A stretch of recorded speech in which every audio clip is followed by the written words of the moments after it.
তো ওনার সামনে গরুর গোশ দেওয়া হলো, গরম চুলা থেকে নামে আনছে মাত্র। তো উনি গরুর গোশ খেয়েই দেখি হাসা শুরু করছে, অদ্ভুতভাবে হাসা শুরু করছে। তো অদ্ভুতভাবে হাসতেছে, হাসতে হাসতে মানে একটা কী এক অবস্থা হয়ে গেছে আর কি, সে পাগলের মতো হাসতেছে। তো একটু পরে আবার দেখি সে কান্না শুরু করছে। আমরা তো অবাক হয়ে যেতেছি যে বললো আমাদেরকে যে একদিন নাকি আমার ফুফু আমার দাদি অদ্ভুত আচরণ করতেছে, হাসতেছে, কান্না করতেছে। তো উনি জিজ্ঞেস করছে যে কে তুমি, তোমার সমস্যা কি, তুমি এরকম কি? তো আমার দাদির ভিতর থেকে নাকি দাদি নাকি বলতেছে যে তোর স্বামীকে মারছি, এখন তোর মেয়েকে মারবো, তোর বংশকে নির্বংশ করে দিব আমি। তো আমার ফুফু ঘাবড়ায় গেছে যে কে, কোন ওই বুইগরের যে কবিরাজ তিনি আর কি আয়সা, উনি কি না কি তামিজ লেখছে আর কি, আমরা বুঝি না আর কি, ওনার কবিরাজি ব্যাপার। তো ওনারা আমার ফুফুকে দাদির চিকিৎসা করতেছে, দেখি ফুফু আবার অদ্ভুত আচরণ করতেছে। মানে আমার দাদির যখন চিকিৎসা করে আমার ফুফু অদ্ভুত আচরণ করে।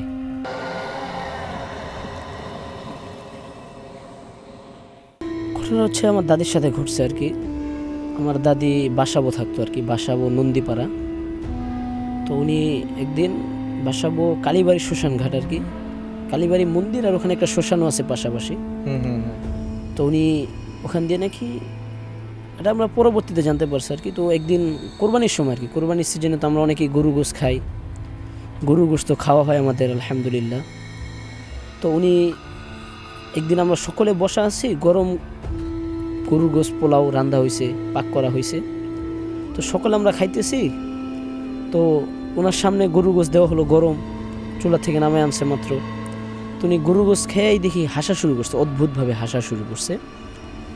তো অদ্ভুতভাবে হাসতেছে, হাসতে হাসতে মানে একটা কী এক অবস্থা হয়ে গেছে আর কি, সে পাগলের মতো হাসতেছে। তো একটু পরে আবার দেখি সে কান্না শুরু করছে। আমরা তো অবাক হয়ে যেতেছি যে কি হইতেছে, হাসতেছে, কাঁদতেছে, কারণটা কি? পরে আমরা মনে করলাম যে মুরব্বী মানুষ, বয়স্ক, সমস্যা হইতেই পারে, আমরা একটা আর সিরিয়াসলি নেই। তো এইভাবে চলতেছিল। তো 2021 সালে 16 ডিসেম্বর আর কি আমার দাদা মারা গেছেন। তো দাদা মারা যাওয়ার পরের থেকে আর কি বেশি সমস্যা শুনছি আর কি, যে আমার দাদির নাকি মাথায় আওয়াজ হয়, কানে শব্দ পায়, উনি কাক ডাকতেছে বা বাঁশি বাজাইতেছে, কীরকম মানে কানে আওয়াজ পাচ্ছেন উনি আর কি।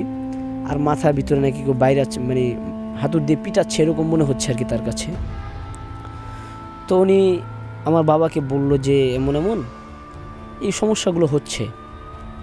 তো সাথে আমার ফুফু ছিল। তো আমার ফুফু আর কি বললো আমাদেরকে যে একদিন নাকি আমার ফুফু আমার দাদি অদ্ভুত আচরণ করতেছে, হাসতেছে, কান্না করতেছে। তো উনি জিজ্ঞেস করছে যে কে তুমি, তোমার সমস্যা কি, তুমি এরকম কি? তো আমার দাদির ভিতর থেকে নাকি দাদি নাকি বলতেছে যে তোর স্বামীকে মারছি, এখন তোর মেয়েকে মারবো, তোর বংশকে নির্বংশ করে দিব আমি। তো আমার ফুফু ঘাবড়ায় গেছে যে কে।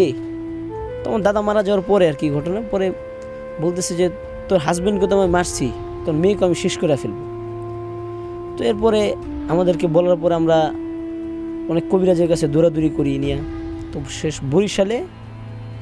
বরিশাল 10 মিনা আর কি একজন কবিরাজ আছে, তো ওনার কাছে যাই আমরা।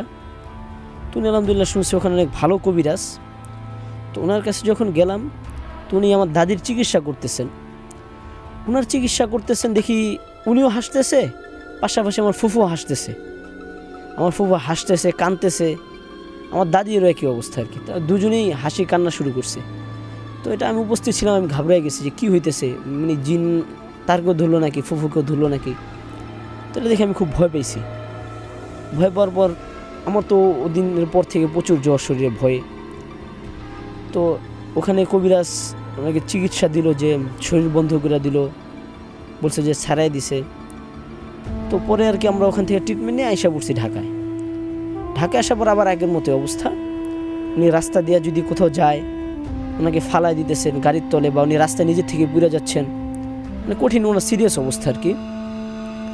তো ঢাকাতে একদিন নারায়ণগঞ্জে আর কি আমার দাদির আরেক মানে আমার দাদা 2টা বিবাহ করছেন। তো আমার বড় দাদি যিনি, ওনার বাসায় আমরা গিয়েছিলাম রাত্রে আর কি, রাত্রেবেলা, এমন ঈদের সিজনই।